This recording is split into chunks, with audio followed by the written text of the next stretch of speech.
May mga alagang hindi lang basta pusa, may pusang tinatawag kang ma. At kapag nawala siya sa iyong mga kamay, parang may parte ng puso mong tuluyang namatay. Ito ang kwento ni Shawarma. Si Shawarma ay hindi lang basta pusa. Siya ay alaala. Siya ay pagmamahal. Siya ay anak ng pusang minsang nag-iwan ng sugat sa puso ko, si Mara, ang Persian cat na una kong ikinuwento sa channel na ito. Ito ay totoong kwento mula sa kanyang ina at nitong si Shawarma. 4 silang magkakapatid, ngunit 3 lang ang nabuhay. Iniwan sila ni Mara kay Jerus, hindi dahil gusto niya, kundi dahil isang araw, hindi na siya nakauwi. Nasagasaan siya sa labas. Sa murang edad, natutong mabuhay ang 3 kuting na walang ina. Si Shawarma ang panganay, si Siopaw ang pangalawa, at si Siomay ang bunso. Kalaunan, si Siopaw lang ang naiwan sa poder ni Jerus. 3 linggo matapos mawala si Mara, may nag-message kay Jerus. Naghahanap sila ng babaeng pusa.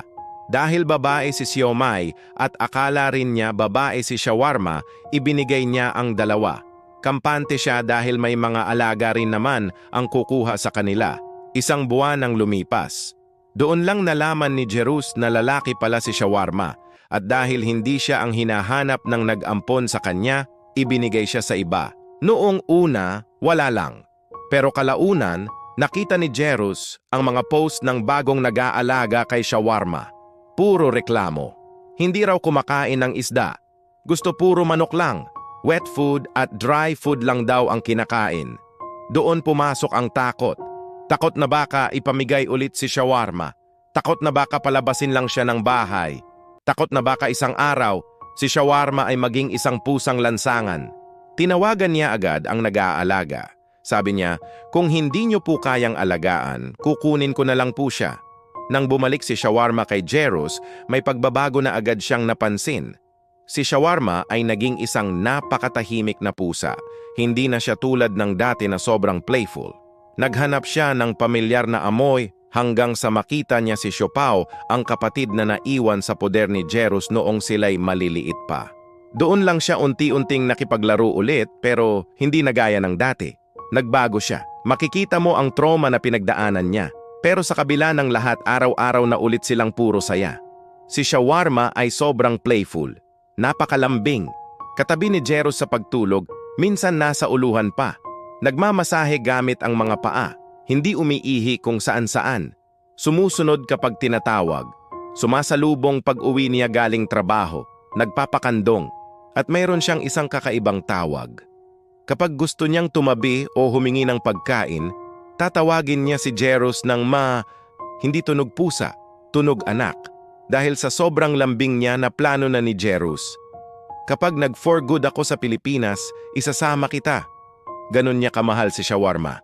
Nang mag-1 taon na sina Shawarma at Siopaw, nag-message ang nag-alaga kay Siomay, ang bunso nilang kapatid. Nanganak daw ito, may isang lalaking kuting na inalok kay Jerus. Kinuha niya ito, si Sushi. Sa una, sobrang protective ni Siopaw kay Sushi. Si Shawarma naman, naghihintay lang kapag wala si Siopaw dahil nagseselos ito. Pero habang lumalaki si Sushi, kay Shawarma siya mas naging malapit. At tuwing kainan, hindi kakain si Shawarma hanggat hindi tapos kumain ang magtiyuhin na sina Siopaw at Sushi. Ganon siya karesponsable. Ganon siya magmahal. Sa 2 taon at 3 buwan na magkasama sila, napansin ni Jerus na madalas magkasakit si Shawarma. May mga pagkakataong naglalaway siya, namumula ang gums o parang may plema. Pero kinabukasan okay na ulit siya. Balik sa lambing, balik sa saya. Hanggang dumating ang Disyembre. Papasok ang winter. Paulit-ulit na naman ang paglalaway. Nawawala, tapos bumabalik. 1 linggo bago magpasko, naulit na naman. Sa araw ng Disyembre 23, sobrang lambing ni Shawarma. Natulog siya sa dibdib ni Jerus. Nagpapapet. Tahimik lang. Disyembre 24, 1:00 ng madaling araw. Pumatong siya sa unan, nakahiga ng sobrang ayos at nakatitig lang kay Jerus. Para bang sinasabi niyang, "Pikturan mo ako." Ang ganda ng mga kuha. Ang lambing niya kahit oras ng pahinga. Kinabukasan, may suka sa tabi ng higaan. May laway. Ang nguso niya nakasawsaw sa tubig. Nilinis ito ni Jerus sabay haplos sa ulo. Akala niya magiging okay lang ang lahat. Araw ng Pasko, nasa bahay lang silang apat. Paminsan-minsan, akmang susuka si shawarma. Pagkatapos, tutulog ulit. Ganon lang hanggang sa may konting suka na lumabas.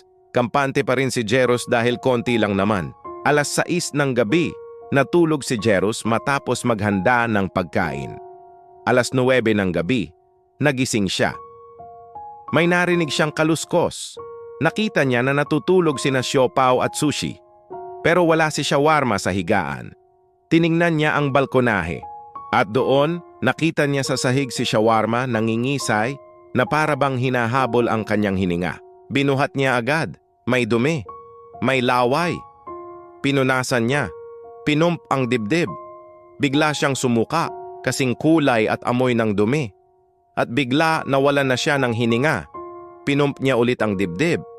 Habang namumuuna ang mga luha sa kanyang mga mata, hindi niya inalintana ang kalat.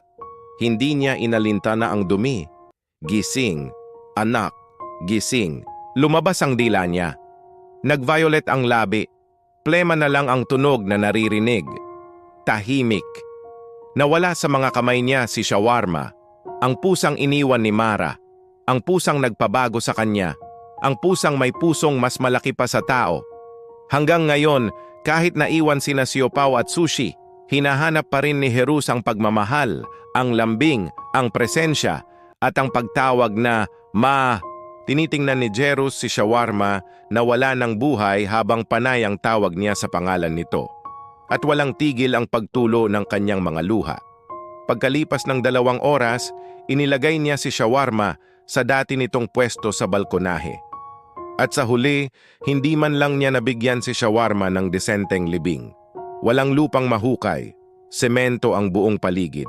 Ibinalot na lang niya sa plastik, dala ang mga luha at sakit sa dibdib. Inilagay niya sa loob ng garbage bin sa harap ng building kung saan siya nakatira. At doon, tuluyang nadurog ang puso niya. Tuluyang bumuhos ang mga luha dahil alam niyang hindi deserve ni shawarma ang ganoong paraan. Kailangan niya ng desenteng libing.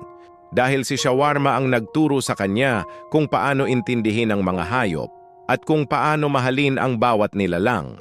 Siya ang naging taga-comfort ni Jerus sa tuwing namimiss niya ang kanyang pamilya sa Pilipinas. Ang tunay na pagmamahal ay hindi nasusukat sa haba ng panahon, kundi sa lalim ng iniwan nitong bakas sa puso. Minsan, ang mga alagang akala natin ay hayop lang, sila pala ang nagliligtas sa atin sa mga panahong wasak na wasak tayo. May alaga ka rin bang minahal ng ganito kalalim? Ano ang ginawa niya na hinding-hindi mo kailanman makakalimutan? I-share mo naman sa comments. Salamat sa panonood.